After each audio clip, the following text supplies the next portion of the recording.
the end of chapter 24, so we're going to go ahead and start reading chapter 25. Okay. Turn my screen brightness down a little bit. Okay. All right. Let's go ahead and grab your books or read the PDF, either way. Okay, chapter 25. There was a doctor in the town of Green Lake 110 years ago. His name was Dr. Hawthorne, and whenever people got sick, they would go see Doc Hawthorne, but they would also see Sam, the Onion Man. "Onions, sweet onions, fresh onions," Sam would call, as he and his donkey Mary Lou walked up and down the dirt roads of Green Lake. Mary Lou pulled a cart full of onions. Sam's onion field was somewhere on the other side of the lake. Once or twice a week, he would tow across the lake and pick up a new batch and fill the cart. Sam had big, strong arms, but would still take all day for him to row across the lake and another day for him to return. Most of the time, he would leave Mary Lou in a shed, which the walkers would let him use at no charge, but sometimes he would take Mary Lou on his boat with him. Sam claimed that Mary Lou was almost 50 years old, which was, and still is, extraordinarily old for a donkey. "She eats nothing but raw onions," Sam would say, holding up a white onion between his dark fingers. "It's nature's magic vegetable. If a person ate nothing but raw onions, he would live to be 200 years old." Sam was not much older than 20, so nobody was quite sure that Mary Lou was really as old as he said she was. How would he know? Still, nobody ever argued with Sam, and whenever they were sick, they would go not only see Doc Hawthorne, but also to Sam. Sam always gave the same advice: eat plenty of onions. He said that onions were good for the digestion, liver, stomach, and lungs, the heart, and the brain. If you don't believe me, just look at old Mary Lou here. She's never been sick a day in her life. And he also had many different ointments, lotions, syrups, and pastes, all made out of onion juice and different parts of the onion plant. This one cured asthma. That one was for warts and pimples. Another was a remedy for arthritis. He even had a special ointment which he claimed would cure baldness. "Just rub it on your husband's head every night when he's sleeping," Mrs. Collingwood, "and soon his hair will be as thick and long as Mary Lou's tail." Doc Hawthorne did not resent Sam. The folks of Green Lake were afraid to take chances. They would get regular medicine from Doc Hawthorne and onion concoctions from Sam. After they got over their illness, no one could be sure, even Doc Hawthorne, which of the two treatments had done the trick. Doc Hawthorne was almost completely bald, and in the morning his head often smelled like onions. So I bet you that means he actually bought that ointment from Sam. Whenever Catherine Barlow bought onions, she always bought an extra one or two and would let Mary Lou eat them out of her hand. "Is something wrong?" Sam asked her one day as she was feeding Mary Lou. "You seem distracted." "Oh, it's just the weather," said Miss Catherine. "It looks like the rain cloud's moving in." "Me and Mary Lou, we like the rain," said Sam. "Oh, I like it fine," said Miss Catherine as she rubbed the donkey's rough hair on the top of its head. "It's just that the roof leaks in the schoolhouse." "I can fix that," said Sam. "What are you going to do?" Catherine joked. "Fill the holes with onion paste?" Sam laughed. "I'm good with my hands," he told her. "I built my own boat. If it leaked, I'd be in big trouble." Catherine couldn't help but notice his strong, firm hands. They made a deal. He agreed to fix the leaky roof in exchange for 6 jars of spiced peaches. It took Sam a week to fix the roof because he could only work in the afternoons after school let out and before the night classes began. Sam wasn't allowed to attend classes because he was a Negro, but they let him fix the building. Miss Catherine usually stayed in the schoolhouse, grading papers and such, while Sam worked on the roof. She enjoyed what little conversation they were able to have, shouting up and down to each other. She was surprised by his interest in poetry. When he took a break, she would sometimes read a poem to him. On more than one occasion, she would start to read a poem by Poe or Longfellow, only to hear him finish it for her from memory. She was sad when the roof was finished. "Is something wrong?" he asked. No, you did a wonderful job, she said. It's just that the windows won't open. The children and I would enjoy a breeze now and then. I can fix that, said Sam. She gave 2 more jars of peaches and Sam fixed the windows. It was easier to talk to him when he was working on the windows.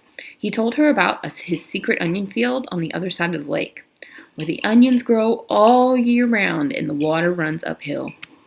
Then the windows were fixed, and she complained that her desk wobbled. I can fix that, said Sam. The next time she saw him, she mentioned that the door doesn't hang straight, and she got to spend another afternoon with him while he fixed the door. By the end of the first semester, Onion Sam had turned the old, run-down schoolhouse into a well-crafted, freshly painted jewel of a building that the whole town was proud of. People passing by would stop and admire it. That's our schoolhouse. It shows how much we value education here in Green Lake. The only person who wasn't happy with it was Miss Catherine. She'd run out of things needing to be fixed. She sat at her desk one afternoon, listening to the pitter-patter of the rain on the roof. No water leaked in the classroom, except for a few drops that came from her eyes. "Onions! Hot, sweet onions!" Sam called out on the street. She ran to him. She wanted to throw her arms around him, but she couldn't bring herself to do it. Instead, she hugged Mary Lou's neck. "Is something wrong?" he asked her. "Oh, Sam," she said, "my heart is breaking." "I can fix that," said Sam. She turned to him. He took both of her hands, and kissed her. Because of the rain, there was nobody else out on the street. Even if there were, Catherine and Sam wouldn't have noticed. They were lost in their own world. At that moment, however, Hattie Parker stepped out of the general store. They didn't see her, but she saw them. She pointed her quivering finger in their direction and whispered, "God will punish you." Chapter 26. There were no telephones, but word quickly spread through the small town. By the end of the day, everyone in Green Lake had heard that the school teacher had kissed the onion picker. Not one child showed up for school the next morning. Miss Catherine sat alone in the classroom and wondered if she'd lost track of the day of the week. Perhaps it was Saturday. It wouldn't have surprised her. Her brain and heart had been spinning ever since Sam kissed her.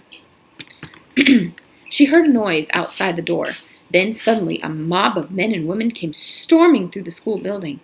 They were led by Trout Walker. "There she is!" Trout shouted. "The devil woman!" The mob was turning over desks and ripping down bulletin boards. "She's been poisoning your children's brain with books," Trout declared. Then they began piling all the books in the center of the room. "Think about what you're doing!" cried Miss Catherine. Someone made a grab for her, tearing her dress, but she managed to get out of the building. She ran to the sheriff's office. The sheriff had his feet up on the desk and was drinking from a bottle of whiskey. "Morning, Miss Catherine," he said. "They're destroying the schoolhouse," she said, gasping for breath. "They'll burn it to the ground if someone doesn't stop them." "Just calm your pretty self down a second," the sheriff said in a slow drawl, "and tell me what you're talking about." He got up from his desk and walked over to her. "Trout Walker has—" "Now, don't you go saying nothing bad about Trout Walker," said the sheriff. "We don't have much time," urged Catherine. "You have to stop them." "You sure are pretty," said the sheriff. Miss Catherine stared at him in horror. "Kiss me," said the sheriff. She slapped him across the face. He laughed. "You kiss the onion picker, why won't you kiss me?" She tried to slap him again, but he caught her hand. She tried to wriggle free. "You're drunk," she yelled. "I always get drunk before a hanging." A hanging? Who?" "It's against the law for a Negro to kiss a white woman." Then you'll have to hang me too," said Catherine, "because I kissed him back." "It ain't against the law for you to kiss him," the sheriff explained, "just for him to kiss you. We're all equal under the eyes of God," she declared. The sheriff laughed. "Then if Sam and I are equal, why won't you kiss me?" He laughed again. I'll make you a deal. One sweet kiss and I won't hang your boyfriend. I'll just run him out of town. Miss Catherine jerked her hand free, and she hurried to the door. She heard the sheriff say, The law will punish Sam, and God will punish you. She stepped into the street and saw smoke rising from the schoolhouse. She ran down the lakefront where Sam was hitching Mary Lou to the onion cart. Oh, thank God I found you, she sighed, hugging him. We've got to get out of here, now. What? Someone must have seen us kissing yesterday, she said. They set fire to the schoolhouse. The sheriff said he's going to hang you. Sam hesitated for a moment, as if he couldn't quite believe it. He wanted to believe it. Come on, Mary Lou. We have to leave Mary Lou behind, said Catherine. Sam stared at her a moment. There were tears in his eyes. Okay. Sam's boat was in the water, tied to a tree by a long rope. He untied it. They waded through the water and climbed aboard. His powerful arms rowed them away from the shore, but his powerful arms were no match for Trout Walker's motorized boat. They were little more than halfway across the lake when Miss Catherine heard the loud roar of the engine. Then she saw the ugly black smoke. These are the facts. The Walker boat smashed into Sam's boat. Sam was shot and killed in the water. Catherine Barlow was rescued against her wishes. Then, when they returned to shore, she saw Mary Lou's body lying on the ground. The donkey had been shot in the head. That all happened 110 years ago. Since then, not one drop of rain has fallen on Green Lake. You make the decision. Whom did God punish? 3 days after Sam's death, Miss Catherine shot the sheriff while he was sitting in his chair drinking a cup of coffee. Then she carefully applied a fresh coat of red lipstick and gave him the kiss he had asked for. For the next 20 years, Kissin' Kate Barlow was one of the most feared outlaws in all of the West. Chapter 27. Stanley dug his shovel into the ground. His hole was about 3.5 feet deep in the center.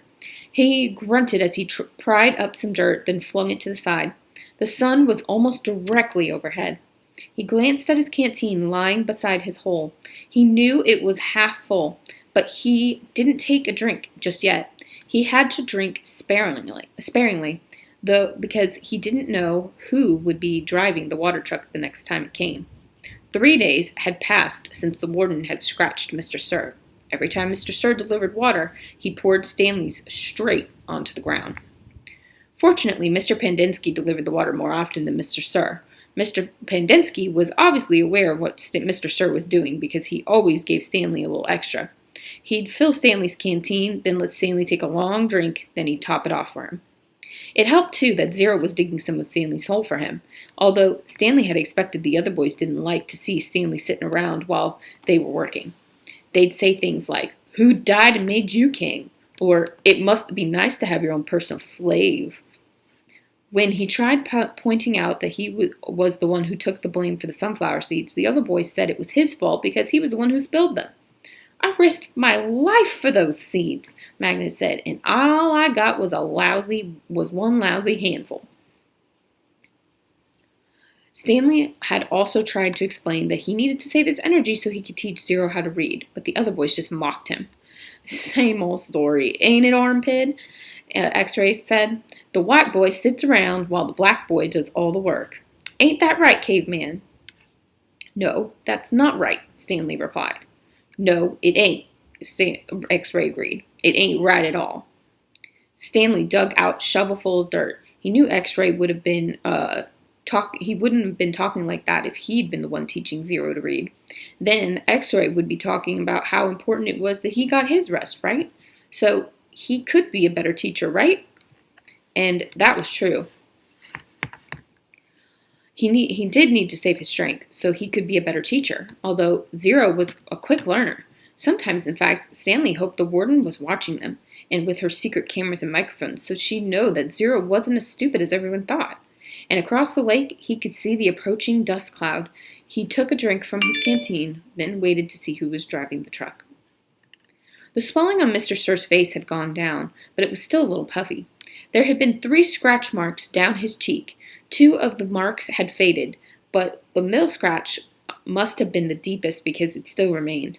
It was a jagged purple line running across. It was a jagged purple line running from below his eye to below his mouth, like a tattoo scar. Stanley waded in the water, then handed him his canteen. Mr. Sir held it up to his ear and shook it. He smiled as at the swishing sound. Stanley hoped he wouldn't dump it out. To his surprise, Mr. Sir held the canteen under the stream of water and filled it. "Wait here," he said. "Wait here," he said.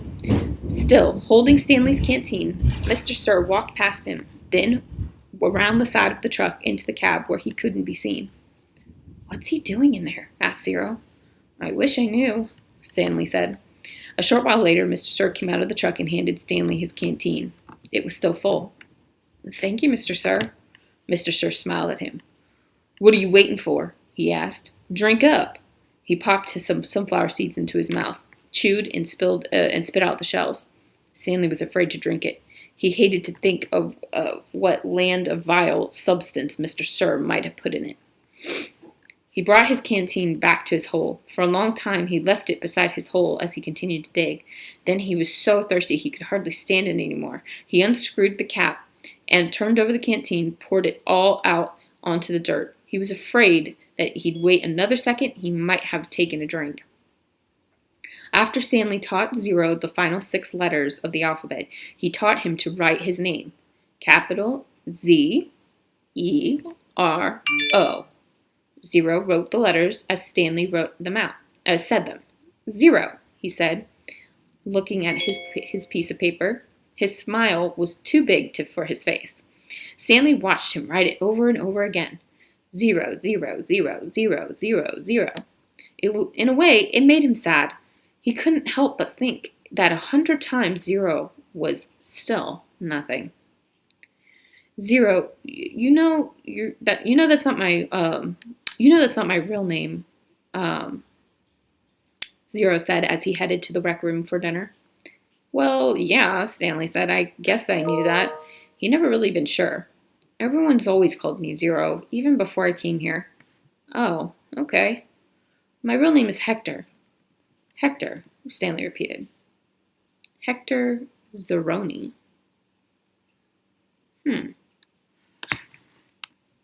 Chapter 28. After 20 years, Kate Barlow returned to Green Lake. It was a place where nobody would ever find her. A ghost town on a ghost lake. The peach trees had all died, but there were a couple of small oak trees still growing by an old abandoned cabin.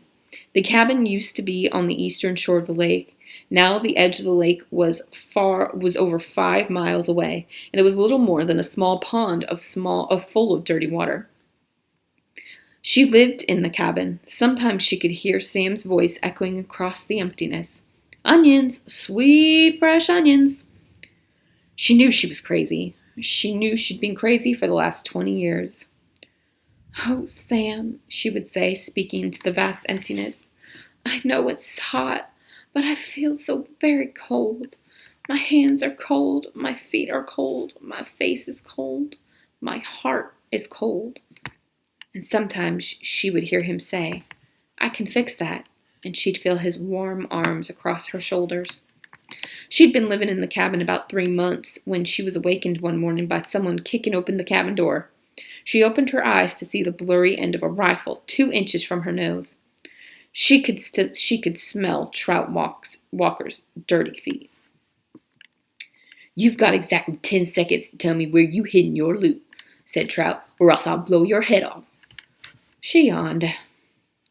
A red-headed woman was there with Trout. Kate could see her rummaging through the cabin, dumping drawers and knocking things from the shelves of cabinets. The woman came to her. "Where is it?" she demanded. "Linda Miller?" asked Kate. "Is that you?" Linda Miller had been in 4th grade when Kate Barlow was still a teacher. She had been a cute, freckled-faced girl with beautiful red hair. Now her face was blotchy, and her hair was dirty and scraggly. "It's Linda Walker now," said Trout. Oh, Linda, I'm so sorry, said Kate. Trout jabbed at her throat with the rifle. Where's the loot? There is no loot, said Kate. Don't give me that, shouted Trout. You've robbed every bank from here to Houston. You'd better tell him, said Linda. We're desperate. You married him for his money, didn't you? Asked Kate.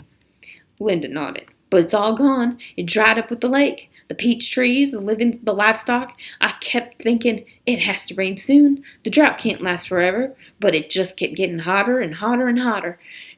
Her eyes fixed on the shovel, which was leaning up against the fireplace. She's buried it, she declared. I don't know what you're talking about, said Kate. There was a loud blast as Trout fired his rifle just above her head. Ooh, bless me. Excuse me. There was a loud blast as Trout fired his rifle just above her head. The window behind her shattered. Where is it? Buried, he demanded. You go ahead and kill me, Trout, said Kate, but I sure as hope you do like digging, 'cause you're going to be digging for a long time. It's a big, vast wasteland out there. You and your children and their children can dig for the next 100 years, and you'll never find it. Linda grabbed Kate's hair and jerked her head back. Oh, we're not going to kill you, she said, but by the time we're finished with you, you're going to wish you were dead. I've been wishing I was dead for the last 20 years, said Kate. They dragged her out of bed and pushed her outside. She wore blue silk pajamas. Her turquoise-studded black boots remained beside her bed. They loosely tied her legs together so she could walk, but she couldn't run. They made her walk barefoot on the hot ground. They wouldn't let her stop walking. Not until you take us to the loot, said Trout. Linda hit Kate on the back of her legs with the shovel. You're going to take us to it sooner or later. You might as well make it sooner. She walked away one way, then the other, until her feet were blackened and blistered. Whenever she stopped, Linda whacked her with the shovel. I'm losing my patience, warned Trout.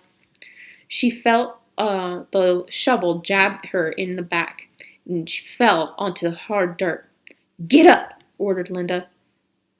Kate struggled to her feet.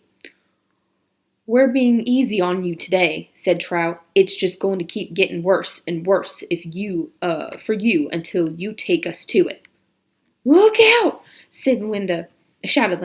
A lizard leaped toward them. Kate could see its big red eyes. Linda tried to hit it with the shovel, and Trout shot at it, but they both missed, and the lizard landed on Kate's bare ankle. Its sharp black teeth bit into her leg. Its white tongue lapped up droplets of blood that leaked out the wound. Kate smiled. There was nothing they could do for her anymore. Start digging, she said. Where is it? Linda screeched. Where'd you bury it? Trout demanded. Kate Barlow died laughing. Alright, friends, that was chapters 25 through 28, and I'll be back next time for chapters 29 through 32. I'll see you later. Bye.